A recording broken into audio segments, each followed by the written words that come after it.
Yes, class 10th का chapter application of trigonometry, chapter number 9.1 का question number 9 था। इससे पहले 8 क्वेश्चंस कर चुके हैं। क्वेश्चन है the angle of elevation of a top of a building from the foot of the tower. अब इसमें दो चीज़ें हैं, एक इसको ले लेते हैं हम बिल्डिंग और इसको ले लेते हैं टावर। ध्यान रखना, टावर हमेशा बिल्डिंग से बड़ा होगा। तो angle of elevation of a top of a building from the foot of the tower, मतलब टावर के फुट से बिल्डिंग के टॉप पे जो एंगल ऑफ एलिवेशन है वो है 30। इसको 30 लिख लेते हैं। And the angle of elevation of the top of the tower from the foot of the building, और बिल्डिंग के फुट से टावर के टॉप पे जो एंगल है वो है 60। अब हमें क्या करना है, हमें टावर जो है वो 50 मीटर हाई दे रखा है। अब हमें हाइट ऑफ द बिल्डिंग निकालनी है, मतलब ये वैल्यू निकालनी है। तो इसको ए, इसको बी, इसको सी और इसको डी दे देते हैं। तो पहले बिग वाला ट्राइंगल लेते हैं क्योंकि इसकी वैल्यू हमें गिवन है 50 मीटर। तो बिग वाला ट्राइंगल लेते हैं। In triangle D B C, तो ये पी होगा, ये बी होगा। तो 10, इसका इसके लिए एंगल 60 होगी। ये तो 30 इस वाले छोटे वाले ट्राइंगल का है ना, तो बड़े ट्राइंगल का एंगल हो गया 60। तो tan 60 equals to P upon B. tan 60 की वैल्यू √3, पी की वैल्यू हमें गिवन है 50 और बेस हो गया हमारा बी सी। नीचे कुछ नहीं है, 1 क्रॉस मल्टीप्लाई कर लो। बी सी इंटू में √3 इक्वल टू 50, √3 मल्टीप्लाई इधर आके डिवाइड होगा। B C equals to 50 upon √3 metre. अभी हम इसको रैशनलाइज नहीं करेंगे क्योंकि मैंने बताया ना, जब क्वेश्चन एंड हो जाए तब उसे रैशनलाइज करना, अभी तो क्वेश्चन बाकी है। अब छोटे वाला ट्राइंगल लेते हैं। In triangle A B C, तो ए बी सी में एंगल कितना होगा 30, ये पी होगा और ये बी होगा। तो tan 30 equals to P upon B. tan 30 की वैल्यू 1 अपॉन √3, पी होगा तो पी को हम ए बी लिख लेते हैं और बेस हो गया हमारा बी सी। अब क्रॉस मल्टीप्लाई कर लेते हैं। 1 को बी सी से, 1 को बी सी से मल्टीप्लाई करेंगे, बी सी आएगा। और ए बी को √3 से कर लेते हैं, ए बी मल्टीप्लाई √3। अब हमारे पास यहाँ पे किसकी वैल्यू गिवन है, हमें बी सी की। तो यहाँ से बी सी की वैल्यू इधर पुट कर दे, तो बी सी की वैल्यू कितनी है 50 upon √3 equals to A B into में √3। अब √3 यहाँ मल्टीप्लाई इधर आके क्या हो जाएगा, नीचे डिवाइड। तो 50, √3 ऑलरेडी यहाँ पर था, √3 इधर से आ जाएगा इक्वल्स टू ए बी। 50 का 50, √3 को √3 से करेंगे 3 आ जाएगा। अब इसको डिवाइड कर लेते हैं 50 को 3 से।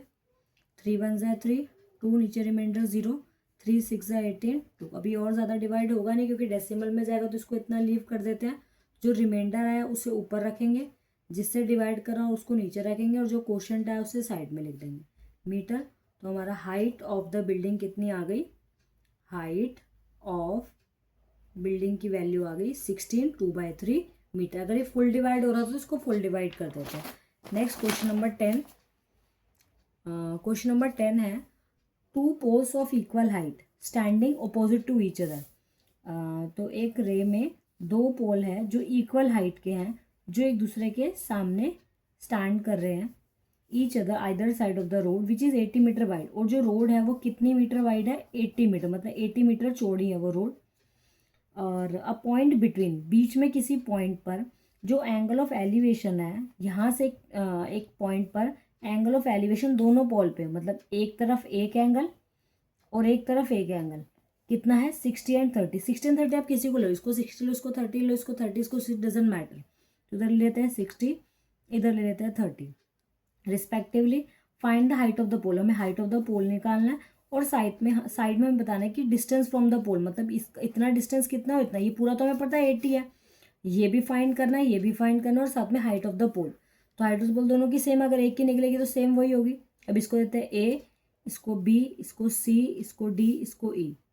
अब देखो इसमें हमें पूरे की वैल्यू 80 गिवन है, तो इसमें मैं बी से सी तक को एक्स मान लेती हूँ। मैंने बी से सी तक को क्या कंसिडर कर लिया, एक्स। तो लिख लेते हैं लेट बी सी की वैल्यू हो गई एक्स। अब बाकी कितना होगा, अगर हम पूरे 80 में से इस वैल्यू को माइनस करें तो बाकी की वैल्यू आ जाएगी। तो बाकी वैल्यू किसकी है, सीई। तो हमारा सीई क्या होगा, फुल वैल्यू 80 है हमारी, उसमें से अगर हम इस वैल्यू को माइनस कर दे तो सी की वैल्यू आ जाएगी। तो 80 में से अगर एक्स को माइनस कर दे तो ये फुल 80 है और ये एक्स है। तो 80 में से अगर एक्स को माइनस करें तो हमारे पास किसकी वैल्यू आ जाएगी, सीई की। तो जो सीई है वो कितना हो गया 80 माइनस एक्स। अब पहले ये वाला ट्राइंगल लेते हैं, किसी भी ट्राइंगल से स्टार्ट कर सकते हैं। तो ये वाला ट्राइंगल लेते हैं पहले, इन ट्राइंगल ABC,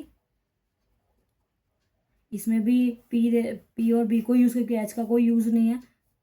तो tan 60 equals to P upon B। tan 60 की वैल्यू √3, P की वैल्यू हमें पता नहीं तो उसे AB लिख देते हैं, और बेस हमने किसको ले लिया, x को, नीचे कुछ नहीं है 1, क्रॉस मल्टीप्लाई, तो √3x इक्वल्स टू AB। इसको इतना लीव कर देते हैं, तो इससे ज़्यादा सॉल्व होगा नहीं। अब सेकेंड वाला ट्राइंगल लेते हैं, ट्राइंगल CDE। तो CDE में भी एंगल 30 दे रखा है, ये P हो गया, B हो, क्योंकि H का यूज़ नहीं है। तो tan 30 equals to P upon B।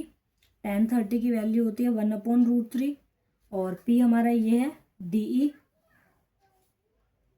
और बेस नीचे क्या हो गया, ये, इसको हमने क्या माना था, 80 - x। इसमें भी क्रॉस मल्टीप्लाई कर लेते हैं, √3 को DCE से करेंगे तो हमारा आ जाएगा √3 DE इक्वल्स टू 1 को 80 - x है तो 80 - x। अब √3 मल्टीप्लाई इधर आके डिवाइड हो जाएगा, तो DE equals to 80 - x upon √3। अब आपको मैंने बताया था कि दोनों पोल की हाइट सेम है, मतलब जो AB है उसकी वैल्यू इक्वल है DE के। तो यहाँ से हमारी AB की वैल्यू आ गई और यहाँ से DE की, तो दोनों की वैल्यू को पुट कर देते हैं।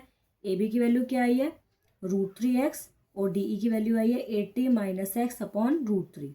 अब √3 डिवाइड है, वहाँ जाके मल्टीप्लाई हो जाएगा, तो √3x इंटू में √3 इक्वल्स टू 80 - x।